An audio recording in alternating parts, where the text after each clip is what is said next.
A paz do Senhor, queridos! Estamos iniciando mais uma videoaula subsídio de seu canal EBD Fácil e Motivadora. E na aula de hoje nós estaremos comentando a lição de número 12 das lições bíblicas adultos, que tem como título Criando Filhos Saudáveis. Nós estamos dando prosseguimento aos nossos estudos bíblicos deste trimestre, o qual estamos comentando o tema do trimestre Relacionamentos em Família, superando desafios e problemas com exemplos da Palavra de Deus. E hoje, a penúltima lição do trimestre, lição 12, estaremos comentando Criando Filhos Saudáveis. Texto áureo encontra-se em Lucas, capítulo 2, versículo 52. E crescia Jesus em sabedoria e em estatura e em graça para com Deus e os homens. Verdade prática. A vontade de Deus é que os pais eduquem seus filhos de acordo com os princípios divinos, a fim de que eles cresçam de maneira saudável e equilibrada. A leitura bíblica em classe encontra-se no livro de Lucas, capítulo 2, versículos 40 e os versículos 42 ao versículo de número 52. Então vamos lá, meus amados irmãos, comentar a lição de número 12, Criando Filhos Saudáveis. Nesta lição, nós estaremos enfocando a criação de Cristo, bem como seu desenvolvimento, tanto físico quanto espiritual e também intelectual. Nesta lição, nós percebemos que Jesus, como homem que foi, porque nós, nessa lição, estaremos enfatizando a humanidade de Cristo. É uma parte da sua união hipostática que muitas vezes é negligenciada dentro das igrejas. Sabemos que Cristo era 100% homem e 100% Deus. Ele tomou a forma de homem e tornou-se servo, ou seja, ele despiu-se, ele abriu mão de seus atributos divinos, sem, contudo, deixar de ser Deus. Jesus era 100% homem, 100% Deus. E nesta lição é isso que vai ser enfocado, que ele nasceu de Maria. É claro que o seu nascimento, a sua geração, que ele foi gerado no ventre de Maria. Cristo, meu irmão, entenda isso, ele não foi criado. Ele já preexistia desde a antiguidade, antes dos mundos serem formados, ele já era. Ou seja, ele foi gerado, na verdade ele foi gerado, porque ele sempre existiu, ele não foi criado, ele foi gerado. Então, como foi gerado pelo Espírito Santo no ventre de Maria, ou seja, Cristo encarnou, porque ele já estava, sempre esteve operando na humanidade. E vemos isso no Antigo Testamento, as suas formas prefiguradas quando ele aparece a muitos personagens bíblicos. Mas nessa lição nós vamos enfocar a humanidade de Cristo. Nasceu numa família comum, foi criado como uma criança, igual a qualquer outra de sua época. E é isso que nós vamos frisar, mostrando que Cristo, dentro do seu lar, teve uma criação igual à dos seus irmãos. Porque Cristo teve irmãos. Maria teve Jesus, gerado pelo Espírito Santo no seu ventre. Primogênito de Maria. Mas depois que Cristo nasce, Maria, posteriormente, tem relações com seu marido José. E dessas relações nascem filhos e filha. É isso que acontece. Então é isso que o autor vai comentar já no nosso primeiro tópico, falando uma família normal, mostrando dados gerais da família de Jesus. Ao longo dos evangelhos, nós também temos que frisar que os evangelhos não são um relato biográfico de Cristo. Temos que ter em mente isso. Os evangelhos não são um relato biográfico de Cristo, porque um relato biográfico é o quê? Fala sobre a sua infância, adolescência, juventude e vida adulta, não. O evangelho ele tem um objetivo, assim como os 4 evangelhos têm os seus objetivos. Por exemplo, Lucas, que é o que a gente encontra as citações de Jesus quando criança, na adolescência, é o evangelho que mais mostra a gente fala que mais mostra, porque os outros siliciam com relação a isso, mas Lucas ainda relata alguns acontecimentos na vida, na infância de Jesus, bem como na sua adolescência. Lucas é o único que fala, e depois Jesus só aparece aos 30 anos de idade. Isso fica de forma clara quando lemos o Evangelho, que o Evangelho não tem o objetivo de trazer uma biografia da vida de Jesus, mas os autores bíblicos, inspirados pelo Espírito Santo, tinham um propósito quando eles foram escrever esses evangelhos, porque o propósito é estabelecido pela inspiração do Espírito Santo, usando a linguagem de cada autor, a sua forma, a sua cultura, o seu conhecimento para escrever, inspirado divinamente, aquilo que Deus queria que eles escrevessem. Então, Lucas, em seu evangelho, ele trata Jesus como filho do homem, porque ele tem um objetivo. Observe que cada evangelho tem um objetivo. Vamos citar primeiro Lucas. Lucas tem um objetivo. Qual é o objetivo de Lucas? É mostrar que Jesus é o filho do homem, ou seja, Lucas tem um objetivo de levar Cristo aos gentios. E como ele vai levar Cristo aos gentios, ele trata em seu evangelho a figura do filho do homem, tratando Jesus como o filho do homem, porque o objetivo dele era alcançar os gentios. Está escrevendo para gentios. Mateus já é diferente, porque o objetivo de Mateus é alcançar os judeus. Então, se ele quer alcançar os judeus, nada melhor do que tratar Cristo como filho de Davi, o rei desejado, porque o objetivo dele é alcançar os judeus. Então, ele trata Cristo no seu evangelho como filho de Davi. Já Marcos pretende alcançar os romanos. Então, como ele quer alcançar os romanos, ele vai apresentar Jesus como servo sofredor. E já João, no seu evangelho, ele vai trazer uma visão mais teológica, porque ele vai apresentar Jesus como verbo divino, como Messias esperado, Deus feito carne. Então, o objetivo de João é mostrar para todos que Jesus Cristo é Deus.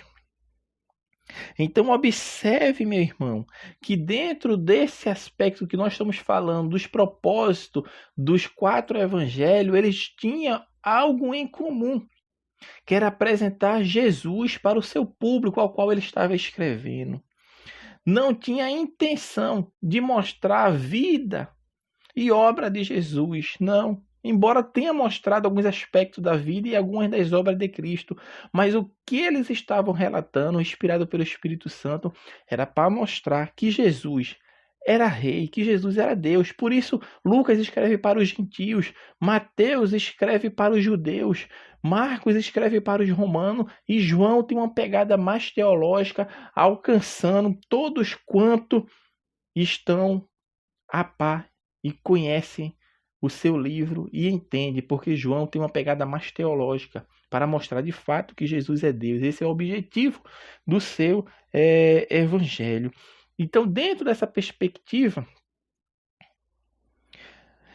sabemos que Jesus nasceu como homem, por um nascimento milagroso. Sua mãe era descendente de sangue da família real de Davi, bem como José também era da casa de Davi. Isso está lá em Lucas, capítulo 1, versículo 27. Portanto, os pais de Jesus, tanto Maria quanto seu pai adotivo José, eram da descendência da família real de Davi, da raiz de Jessé. Cumprimento da profecia que Deus falou. Bem tempos atrás, Jesus é alcançado, na verdade Maria é alcançada e é bem-aventurada entre as mulheres, porque dela vai vir o Salvador do mundo. O anjo aparece para José receber Maria, porque o que foi gerado dela foi do Espírito Santo, porque o Altíssimo a encobriu com a sua sombra. O poder do Onipotente, através do Espírito Santo, gera Cristo no ventre de Maria e José a recebe. Porém, após o nascimento de Cristo, é óbvio e claro, como um casal comum, em qualquer época, em qualquer localidade, eles vão ter relacionamentos íntimos. E desse relacionamento vão nascer filhos, que é o segundo ponto desse primeiro tópico. Os filhos de José e Maria, depois de Jesus, porque Mateus capítulo 1, versículo 24 e 25 fala assim, ó: E José, despertando do sono, fez como o anjo do Senhor lhe ordenara. Perceba agora. E recebeu a sua mulher e não a conheceu. Conhecer aqui não teve relações íntimas até que deu à luz seu filho, o primogênito, e pôs-lhe o nome Jesus. O texto é bem claro. E recebeu sua mulher e não a conheceu até que deu à luz seu filho primogênito. Então, Jesus nasce. Depois que Jesus nasce da Virgem Maria, Maria começa a ter com seu marido relações íntimas como qualquer casal comum. É o que aconteceu. E desses relacionamentos nascem filhos, a José e a Maria. Marcos capítulo 6, versículo 3. Tiago, José, Judas e Simão, e pelo menos 2 irmãs. Claro que existem outros textos no Novo Testamento que declaram que Jesus tinha irmãos, filho de José e Maria. Lá em João capítulo 7, do versículo 1 ao versículo de número 5. Meu irmão, observe como Lucas o apresentou como o primogênito de Maria. Lucas capítulo 2, versículo 7. Caso ele fosse filho único, Lucas não usaria o termo primogênito, mas teria chamado filho unigênito de Maria. Seria o único. Mas não, Lucas o trata como o primogênito, ou seja, o primeiro. Porque Jesus teve irmãos por parte de mãe, obviamente. Porque Maria, que deu à luz a Cristo, porque foi gerado pelo Espírito Santo. Então, José era o pai adotivo de Jesus. Falando em termos humanos para entendermos e compreendermos a lição. Entretanto, sabemos que há um tempo obscuro na história de Jesus, da sua infância até a idade adulta, com exceção de um episódio na sua adolescência, aos 12 anos, quando ele com seus pais vão até Jerusalém para a festa da Páscoa e encontram Jesus discutindo com os doutores da lei no templo. Fora essa experiência, desde os 12 até os 30 anos de idade, nada se sabe sobre Jesus. Isso nós temos que ter em mente. O tópico segundo vai falar sobre o modo de criação de Jesus. Jesus, o Filho especial. Nesse ponto, o autor vai tratar aqui, não é quando a gente lê Jesus, o Filho especial, não é que ele teve um tratamento especial, é que ele era uma pessoa especial. E isso Maria sabia, bem como José sabia, porque foi revelado aos dois que eles criariam, Maria geraria, no caso, nasceria dela o Salvador do mundo. E isso fica claro quando Cristo, depois de 40 dias de nascido, bebezinho, é levado ao templo. E lá o sacerdote conhece aquele homem já velho, de idade, chamado Simão. Na verdade, não é Simão, é Simeão. Um homem Simeão, chamado Simeão, reconhece, porque Deus tinha falado para ele que ele não morreria enquanto visse a salvação de Deus. Então Simeão conhece Jesus como o Filho de Deus, a salvação de Israel. E isso observe Maria e José ouvindo. Jesus criança, ainda não tinha nascido os outros filhos, porque Jesus era o primogênito, ou seja, o primeiro filho deles. Então eles entendiam que Cristo era um homem especial. Mas isso não mudou o ensinamento de Maria, a criação de Maria e José com relação a Jesus e aos demais irmãos. O tratamento foi igual. Para os irmãos perceber que o tratamento foi igual tanto para Jesus quanto seus outros irmãos, que os seus irmãos só acreditaram que de fato Jesus era o Messias depois que ele morre. Eles rejeitavam a Cristo, não criam em Cristo como Salvador do mundo, eram incrédulos. Os irmãos podem verificar isso em João capítulo 7, versículos 5 e 10, em Atos capítulo 1, versículo 14. Então os irmãos de Cristo creram nele depois que ele morre e ressuscita, meu irmão. Porque a criação foi igual, não teve privilégios. o que ia buscar lenha para acender o fogo. Se Jesus ia, Simão ia, Tiago ia. Qualquer um ia, o tratamento era igual para todos. Todos aprenderam profissão com seu pai. E assim foi. O autor vai falar sobre a infância de Jesus. A infância de Jesus, meu irmão, se os irmãos perceber, vai começar desde o seu nascimento. Porque eles moravam em Nazaré. Mas tem um homem chamado Herodes que vai fazer o recenseamento de todos de Belém. E como Maria e José pertenciam à tribo de Judá, eles teriam que ir a Belém. E justamente quando Maria estava próxima dos 9 meses, ela tem que ir para Belém. E é justamente lá que nasce Jesus. É claro, para se cumprir o que foi escrito pelo profeta Miqueias, capítulo 5, versículo 2. E tu, Belém Efrata, posto que és pequena entre milhares de Judá, de ti me sairá o que será Senhor em Israel, e cujas origens são desde os tempos antigos, desde os dias da eternidade, para se cumprir o que estava acontecendo. Então, a infância de Jesus, o que nós sabemos sobre a infância de Jesus, que com 8 dias depois de nascido, Jesus é circuncidado, recebe o nome de Jesus, conforme Lucas, capítulo 2, versículo 21. O menino também, depois de 40 dias, é levado ao templo para ser consagrado por Simeão, como nós falamos, o sacerdote.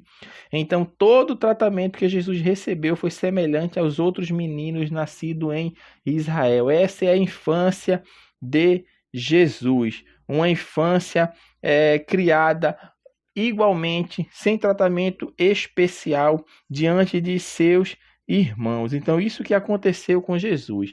Já a sua adolescência, o interessante é que não tem nada sobre a adolescência de Jesus, a não ser o único versículo que fala em Lucas, capítulo 2, versículo 42 e 43. E tendo ele já 12 anos, subiram a Jerusalém, segundo o costume do dia da festa. E regressando eles, terminados aqueles dias, ficou o menino Jesus em Jerusalém, e não o souberam seus pais. O que nos chama a atenção aqui, meu irmão, é que Jesus já tinha 12 anos de idade. É a única informação que temos da adolescência de Jesus. É a única.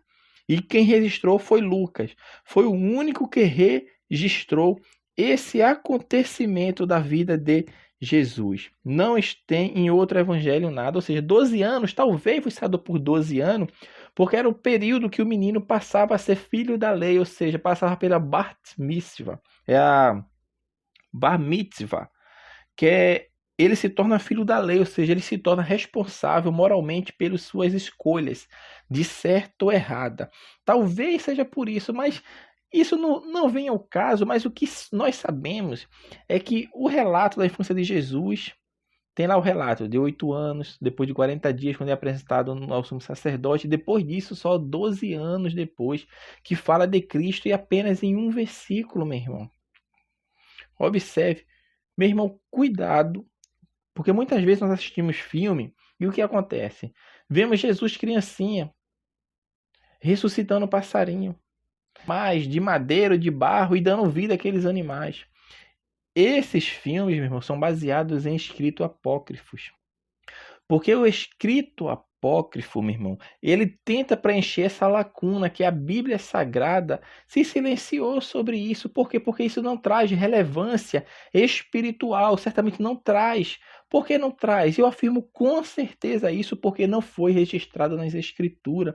Os autores evangélicos não tinham por intenção fazer uma biografia de Cristo, mas mostrar que ele de fato era Jesus, quando ele começa seu ministério após os 30 anos. Por isso não tem citação de Jesus até esse momento, que tem muitos livros apócrifos. Livros apócrifos que falam essas coisas. A Igreja Católica gosta muito de abraçar essas coisas, porque é do livro católico, livros apócrifos, que ele tira essas ideias, essas aberrações teológicas, de que Maria permaneceu virgem perpetuamente. E dentre outros.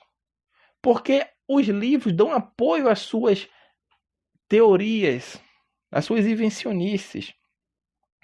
Mas a Bíblia Sagrada só relata isso da adolescência de Jesus, sobre a sua adolescência, que com 12 anos ele subiram a Jerusalém. É claro que eles subiram quando Jesus tinha 11, quando Jesus tinha 10 anos, subiram.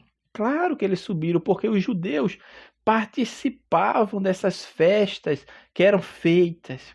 E Maria e José, como cumpridores da lei que eram, subiam a Jerusalém para comemorar Páscoa, Pentecoste e a festa dos tabernáculos, que eram as 3 mais importantes festas de Israel. Eles eram fiéis a Deus, cumpriam a lei como tinha que ser feito. Meu irmão, desde a infância até se formar um homem pronto para iniciar seu ministério aos 30 anos,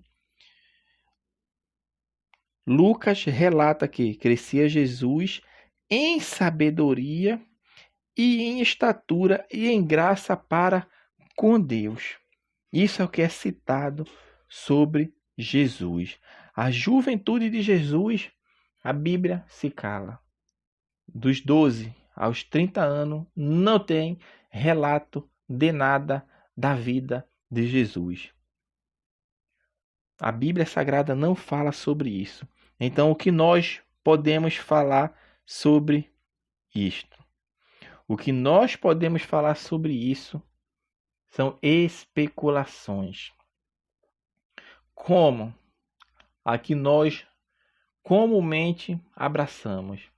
Cristo, durante esse período, foi o arrimo da família, ou seja, foi o dono do lar, o cabeça do lar, porque provavelmente seu pai, José, morreu antes dele começar seu ministério. Porque a última vez que percebemos que o texto bíblico fala de José é apenas quando Jesus tinha 12 anos. Quando Cristo aparece já no seu ministério após os 30 anos, nós não temos relatos sobre José em momento algum. E José também não morreu durante esse período. Por quê? Porque, de fato, se José tivesse morrido, claro que iria ser relatado nas Sagradas Escrituras Jesus indo ao funeral de seu pai, ao enterro do seu pai. Mas provavelmente José morreu antes. Então, o que entendemos? Que durante os 18 anos que a Bíblia se cala, Jesus se restringiu a cuidar de sua mãe e de seus irmãos menores como arrimo de família. Isso é o que nós acreditamos. Por quê? Porque era tradição entre os judeus o pai passar a profissão para os filhos.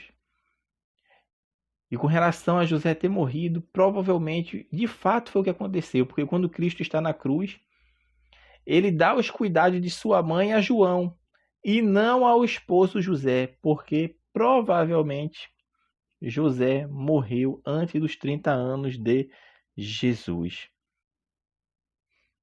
O último tópico da lição para nós encerrarmos fala sobre o tríplice desenvolvimento de Jesus. Vai tomar como base o versículo que fala que Jesus crescia em sabedoria e em estatura e em graça para com Deus e para com os homens. Jesus crescia em 3 aspectos: sabedoria, estatura e graça. Sabedoria está relacionada ao intelecto. Jesus certamente, meu irmão, como qualquer menino judeu, passou por todos os ritos da lei. Isso a gente percebe com 8 anos circuncidado, 40 anos apresentado no templo. Aos 12 anos, provavelmente, também passou pelo bar mitzvah, ou seja, tornou-se um filho da lei. Passou pela escola de sua época, aprendeu a escrever, aprendeu a ler. Então Jesus teve um crescimento em sabedoria como qualquer pessoa, ou seja, a sabedoria ela advém com o estudo. É claro que a sabedoria aqui está inclusa a inteligência, no caso, porque a gente não vai fazer distinção entre inteligência e sabedoria, mas estamos colocando tudo no mesmo saco, ou seja, tudo no mesmo balaio. Para entendermos que Jesus passou por todo o processo que uma criança passa. Nos dias de hoje, se nós formos falar, passou pela creche, passou pela alfabetização, passou pelo ensino fundamental, pelo ensino médio, teve o seu desenvolvimento normal como qualquer outra criança, adolescente, jovem de sua época. E nisso ele cresceu em sabedoria. Essa sabedoria está relacionada ao intelecto. Essa sabedoria está relacionada, meu irmão, ao conhecimento adquirido. Mas ele não era Deus? Era Deus, mas ele se esvaziou de si mesmo. Ele abriu mão de seus atributos divinos e tomou a forma de servo. E como servo, ele aprendeu como servo. Então é o primeiro aspecto da vida de Jesus. Crescia em sabedoria, está relacionado ao intelecto. Mas também ele crescia em estatura. O que é crescer em estatura? Estatura está relacionado ao físico, ao corpo. Ou seja, é como a Bíblia estivesse dizendo. Ele teve o seu desenvolvimento normal. Cresceu, criou músculo, certamente, trabalhando como carpinteiro ou pedreiro. As profissões rústicas que existia naquela época, e de fato, certamente ele aprendeu com seu pai José, que era carpinteiro. Então, crescer em estatura, dentro do contexto da passagem bíblica, indica o desenvolvimento físico de Jesus. É isso que fala. E por fim, crescia em graça diante de Deus e dos homens. Então, a graça que ele tinha para com Deus tinha a ver com a consciência que Jesus tinha de quem era e por que, sendo Deus, se fez carne. Jesus tinha consciência da sua messianidade. Ele tinha consciência que era o Messias. E não é à toa que com 12 anos de idade, quando é o único relato da sua adolescência, seus pais vêm procurá-lo, preocupado. E ele fala que o que importa para ele é fazer a vontade do Pai. E a Bíblia fala, e Maria guardou aquilo para si. Mas Jesus se sujeitou a Maria, se sujeitou a seus pais. Lucas capítulo 2, versículo 51. Fala, e desceu com eles, e foi para Nazaré, e era-lhes sujeito. E sua mãe guardava no coração todas estas coisas. Porque Jesus falou para eles, por que vocês estão me procurando? Vocês não sabem que o que me convém é tratar dos negócios de meu pai? Jesus entendia. E seus pais também compreendiam, principalmente Maria.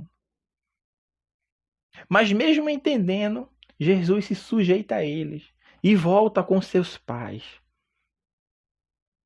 Porque é uma criação em obediência. Ele é o exemplo maior que se deve seguir. E Maria e José criou não só Jesus, mas todos de forma saudável. Então Jesus crescia em graça diante de Deus, crescia, mas também crescia em graça diante dos homens. E isso diz respeito à simpatia que ele irradiava para com as pessoas, especialmente as mais carentes, e ao poder que ele tinha para atrair para si a esperança dos pecadores de serem salvos. Então Jesus crescia, meu irmão, em sabedoria, em intelecto, em conhecimento, em inteligência, em estatura, ou seja, desenvolvimento de seu corpo físico, como qualquer pessoa, em qualquer época, em qualquer localidade, e crescia na graça, diante de Deus e diante dos homens, ou seja, não só apenas para Deus, mas era uma graça que era também vivenciada por aqueles que estavam ao seu redor, que olhavam e viam que Jesus estava crescendo, tanto em graça quanto em conhecimento. Isso é o que fica claro quando nós percebemos isso. Então, nesta lição, meus amados irmãos, nós estudamos um pouco do aspecto da vida de Jesus como homem, como criança, adolescente, jovem, adulto, embora poucos são relatos da sua vida antes dos 30 anos. Por isso, o que a Bíblia fala, nós falamos, mas o que a Bíblia se cala, também nós nos calamos. E temos que entender, por isso eu falei, os propósitos dos 4 evangelistas quando escrevem seus evangelhos. Tinha um propósito. E o propósito não era mostrar a biografia de Cristo, não, mas era levar as pessoas a reconhecerem Jesus como Deus. Esse era o propósito. E vemos que Maria e José criou Jesus dentro dos preceitos da lei. Ou seja, Jesus cresceu em uma família saudável porque seus pais honravam a Deus acima de tudo. Assim, meus amados irmãos, nós estamos encerrando nossa lição e aguardando os irmãos para a nossa próxima lição, a última do trimestre. Que Deus abençoe, abençoe os irmãos até a próxima aula.